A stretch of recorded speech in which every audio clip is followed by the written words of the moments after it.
alors mbokk yi comme ni ngeen ko xamee rek jamono ji actualité bi c'est très riche en information suñu journaux yi ci noonee ñu jukki actualité yi tàmbali ko ak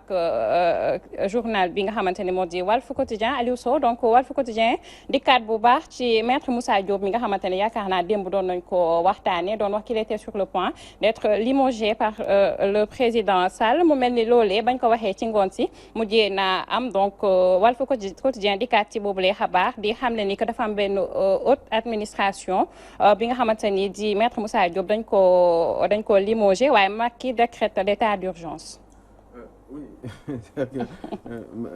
enfin c'est vrai que wax nañ ci démb. mais bon j'étais pratiquement convaincu que loolu lu mënul woon ñàkk la.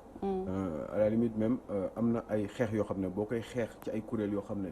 dégg nga comme kuréelu Benno Bokk Yaakaar bi d'abord et puis après Macky 2012 et puis même l'entourage présidentiel. donc ça fait que ni c'était pas très évident pour mettre donc Moussa Diop. xeex bi dafa taroon te dañ ko ëppoon doole. voilà maintenant moi je ne suis pas là pour le défendre li doon am li waxoon am. am na question bi kay moom mooy lan moo war a mën a tax véritablement ñu dàq maître Moussa Diop donc ñuy andi benn rectificatif rek. parce que l'état de siège la au lieu de l'état d'urgence. état d'urgence non mais c'est vrai mais juste rek pour que ñu leeral ni question bi ñu war a laaj tey moom mooy lan moo tax ñu dàq véritablement maître Moussa Diop. bi nga xam ne allié Macky Sall la ñëpp xam nañ ni Macky Sall tugal la ko jëlee. la ñu xamante mu ne ko pour mu ñëw liggéeyal réewam. Macky Sall am de la sympathie sur maître Moussa Diop indi ko Moussa Diop jàppale ko aussi. yàlla def Macky Sall nekk président de la République jël ko def ko patron wu Dakar Dem Dikk. ci biir mbir moomu ci biir position boobu mu amoon au niveau de Dakar Dem Dikk même ci wàllum nguur gi maître Moussa Diop certainement dafa amoon ay ambition aussi. ba pare peut-être que c'est une grande gueule. et comme c'est une grande gueule et que il se défendait et qu'il parlait peut-être un peu trop et que des fois nekkul duggul ci dans une certaine ci benn espèce de moule. eh ben finalement fii rek la mënoon mujje et il fallait s'y attendre ndax ku dëgër bopp ndegam Moustapha Diakhaté lañ dàq. waxatuma la maître Moussa Diop Moustapha Diakhaté bi nga xam ne am na fu mu jaar. ak Macky Sall donc Moussa Diop à mon avis s'il est intelligent il aurait pu je crois que ni il est intelligent et il s'y est attendu. donc maintenant officiellement nee nañu Macky Sall daf ko dàq parce que depuis un bon moment. ñoom ñaar déggootuñu woon parce que apparemment Macky Sall dafa jot ay informations. par rapport à cette mauvaise gestion au niveau de ces sociétés qui est Dakar Dem Dikk. Aliou Sow foofu lañ bëggoon a ñëw sax ak journal bi nga xamante ni moo di critique ndax andi na li ni mel di xam ne ni que gap financier à milliards affaire du siège de l'APR mu mel ni limogeage am boobee xëy na dafa am leneen lu ko untu nekk ci biir lu nga xamante ni ñun sénégalais yi amaguñu information yooyu mais mbirum APR bi est-ce que amu ci benn part de responsabilité gestion bi nga xamante ni mu fay amal. gestion bu doon gestion bi kese kon Cheikh Oumar Anne au niveau du COUD du centre des œuvres universitaires de Dakar moom waxuma sax dañ ko dàquñu ko waaye dañ ko yokkal grade malgré toutes les justement recommandations de l'OFNAC yaa ngi dégg donc et des cours de contrôle et certains cours de enfin surtout la cour de nu mu tudd la cour des comptes. yaa ngi dégg amoon ay recommandations yu ñu defoon ci dañ ko waroon jël tegee ko nële et pourtant Cheikh Oumar Anne boobu dañ ko yokkal grade def ko ministre de l'enseignement supérieur. donc je crois que c'est pas une question de mauvaise gestion bu fekkoon Macky Sall képp ku def mauvaise gestion au niveau de sa grande coalition Benno Bokk Yaakaar mu dàq la je crois que dina dàq ñu bari non man si sama xalaatu bopp moi je sais juste une chose et puis mbir bi jeexagul xam ngeen lu tax parce que dama nekk ci ay dossiers yu ñu ma jox ci yu ma nekk di étudier par rapport à la gestion.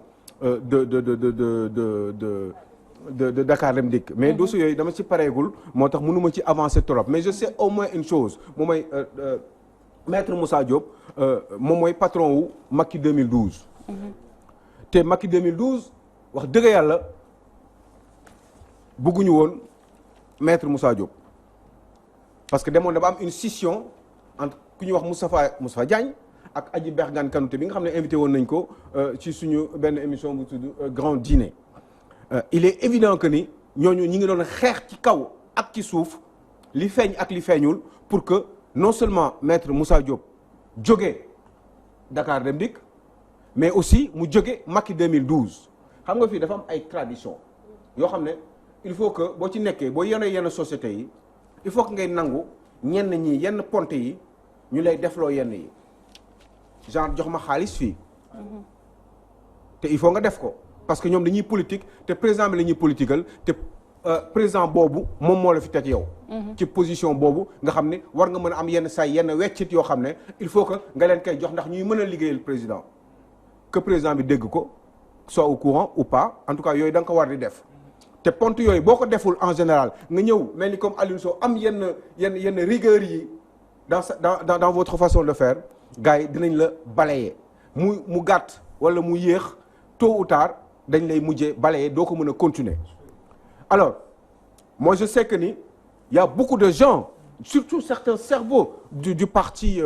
de l'APR qui ne voulaient plus de maître Moussa Diop sans doute encore une fois parce que il avait une grande gueule te mënatuñ ko woon supporter ce gars-là un petit peu kii xaw a yëg boppam xam nga genre l'avocat et cetera jóge France ak yooyu gars yi dañuy am problème des fois ak yooyu surtout que bu fekkee ni maître bi dafa xaw a rëy la miñ torop donc day compliqué finalement moi je pense juste à quelqu'un comme par exemple moi je l'appelle le cerveau de l'entourage présidentiel mooy le patron du cabinet politique chef du cabinet politique nu mu tudd encore celui qui est teint clair là d'origine naar Mahmoud Saleh Mahmoud Saleh yàgg na di xeex maître Moussa Diop pour mu jóge fa ci kaw ak ci suuf te xam nga man du ma wax lu amul te loolu je crois que li may wax ni ñu bari xam nañ ko xëy na nag comme il est puissant apparemment officiellement entre guillemets donc forcément on peut aujourd'hui confirmer que ni Mahmoud Saleh ku mu bëggul tôt ou tard. mais bëgg naa la laaj benn laaj muy maanaam le sort de Macky 2012 présentement qu'est-ce que ça lan mooy li ñu war a mën a xaar ci Macky 2012 coalition boobu noonu fan la war a mujje du moment que Moussa Diop moom moo nekkoon le coordinateur. Est-ce qu'il continue toujours alors comment naka la description bi war a mën a demee foofu. non xam nga pour détruire maître Moussa Diop il faut nga yéeg ñaari escalier ñaari marche ci escalier yi escalier boo xam ne ñaari marche la première marche bi mooy déjà moom ay moyen moom Moussa Diop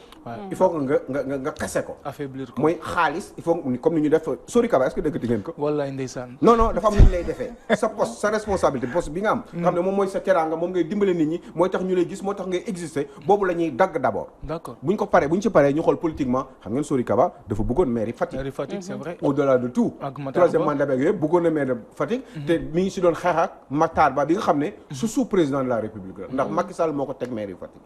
donc yooyu yëpp troisième mandat boobu la ñu jëloon comme prétexte mais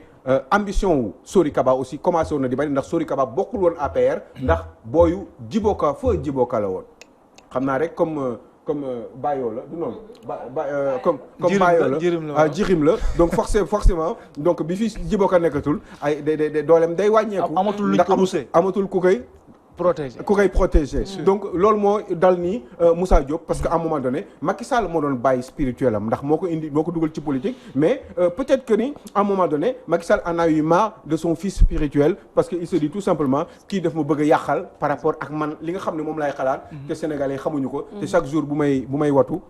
le matin sama xel daf ciy nekk kii bëgg ma ko yàqal donc xale bi il faut que ma arrêté ko c'était un bon prétexte surtout que mu tombé que moom kenn bëggu ko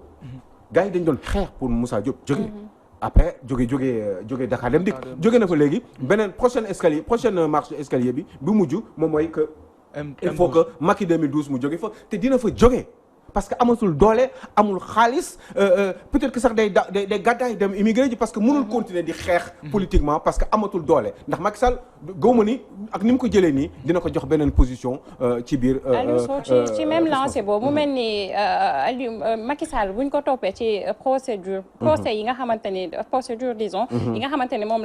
lay amal dafay créer moom ses propres ennemis donc Thioro sànq je pense que mu ko doon wax ci la toile depuis lors bu ñu seetloo ki nga xamante ne moo di Sori Kaba c'est vrai wax nga ko kenn déggatu ko mais pour le cas de Moustapha Diakhaté depuis lors gis nañu il est très présent ci li nga xamante ni moo di si plateau télévisé yi dafa gën a gagné sax sympathie ñi nga xamante ne ñoo di population parce que dañ ko jàppee benn waxkatu dëgg bien que ba mu nekkee ci nguur gi mi ngi doon wax mais il ne disait pas tout mais jamono ji on peut dire que Macky Sall ci anam yi nga xamante ni moom lay doxee il pense que dafay écarter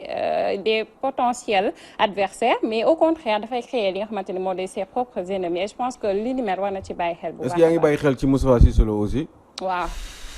Moustapha xam nga boobu tamit am na solo boobu aussi yaa ngi dégg non je crois que Macky Sall est dans ses calculs bon bah il est certainement intelligent sinon il ne serait jamais président de la République mais il y a toujours plus intelligent que soi. ah waaw dans la vie. c'est sûr te billaay kooku Ablaye Wade rek ngeen ko war a laaj. ndax tellement intelligent. Le plus diplômé président de la République du Caire au Cap c'est dans le sud de l'Afrique du Sud Caire mooy extrême moo maanaam ci Afrique ci kaw ba ci suuf moo ci gën a diplômé comme président de la République président bi nga xam ne 12 ans def na fi lu jara lu ñëpp di seetaan lu rafet ci Sénégal président bi nga xam ne yaakaaroon na ni moom moo gën a jege yàlla ñëpp malgré tout le respect que je vous dois je sais que vous êtes quelqu'un de généreux mais à un moment donné dama yaakaar ni yàlla moo leen di nax wala xëy na yàlla moo leen di gëlëmal parce que yenn décisions yi Ablaye Wade doon jël à un moment donné surtout par rapport à son fils di toroxal Macky Sall defu ko dara loyal ak moom jusqu'au bout mu bëgg ko toroxal noonu yàlla ne ko déedéet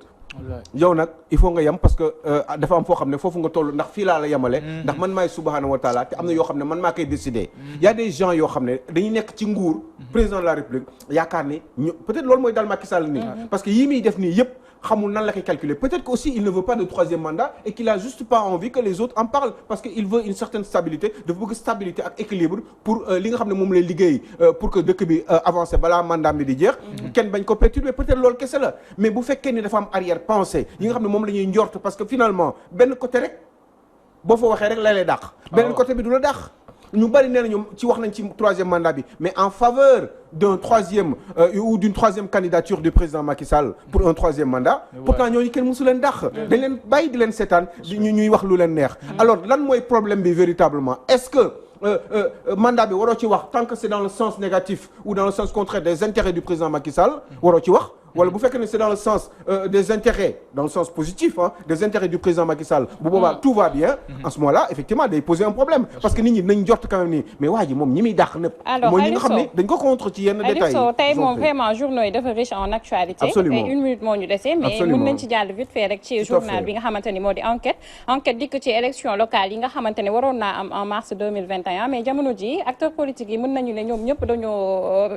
braquer seen regard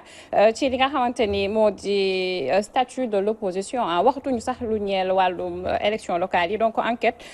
def ci benn gëstu pour poser la question à savoir à qui profite le statu quo. Statu quo bi ki muy profiter forcément c'est une bonne question Mamadou Wane mais man j'aurais juste tendance avec toute humilité à répondre en disant que ni ki muy profiter forcément c'est ceux qui sont au pouvoir opposition bi d'abord ils ne sont pas unis dañoo bañante ci seen biir am na ñoo xam ne ñi ngi ci biir opposition bi Macky Sall la ñu bëgg muy continuer di am ndam ci li muy liggéey ci opposant la ñu ne ay opposant la ñu donc ils ne sont pas am na ñoo xam ne ils préfèrent Macky Sall gagner que ñi nga xam ne ñoom ñoo nekk seen wet ñuy liggéeyandoo nekk ci opposition bi nekk président de la République wala gagner yenn élection yenn gox-goxaat yi je crois que ni li ñu war a def dëgg moom mooy déjà li ñu war a def mooy maire yi fi nekk depuis 2 ans waratuñ fi nekk il faut que ñu def maire yi yëpp nekk en délégation spéciale ñu jël ay parce que maire yi nekk fay tey ji nii ñu leen di fay ñu jël ay décisions ci turu askan wi ci seen i gox yi maire yooyu li ñuy def ce n'est pas normal c'est illégal li ñu war a def mooy def ay délégations spéciales dans toutes les communes stratégiques parce qu'il y en a 556 pratiquement communes dans le Sénégal donc peut-être ils en auront pas autant de fonctionnaires ou de hauts fonctionnaires pour ñu diriger gox-goxaat yooyu mais nañu réfléchir parce que maire yi fa nekk léegi nii di jël ay décisions ci yenn maire yi mais amatuñu droit nekk fa te loolu ce n'est pas normal donc état du Sénégal bi nga xam ne moom moo nekk au-dessus de tout moom moo waroon jël ay nit ay hauts fonctionnaires teg leen ci mairie bi ñuy assurer les gestions courantes de ces localités là ba élection am d'abord te ñu def ko ci anam yu mu gën a gaawee maintenant je crois que ni lii nar a am nii moom mooy Macky Sall li muy def nii yëpp je crois que ndeysaan opposition bi mais garaaw nañ dem quoi nañ bàyyi quoi parce que mënuñu. parce que Macky Sall dina leen rajaxe. dina leen rajaxe Aliou Sow. dina leen rajaxe quoi te wax naa ko fii te vous verrez que j'aurai raison. waaw faaw nga gën ci yaatal. bu ñu xaar loolu parce que tam ci dina leen rajaxe bi mooy rek ci ñun. nañu gën a nootaat suñuy bakkan. nañu nootaat suñu bakkan coro mais waxtu wi moo ñu xaw a xoj tuuti on aura l'occasion incha allah gën ci yaatal Aliou Sow ñu lay jaajëfal di jaajëfal maman Henriette depuis Vitrine ak suñu siste Awa donc di leen bëggee bu baax a baax tout de suite ñu dem ci rubrique mœurs ak Xayri.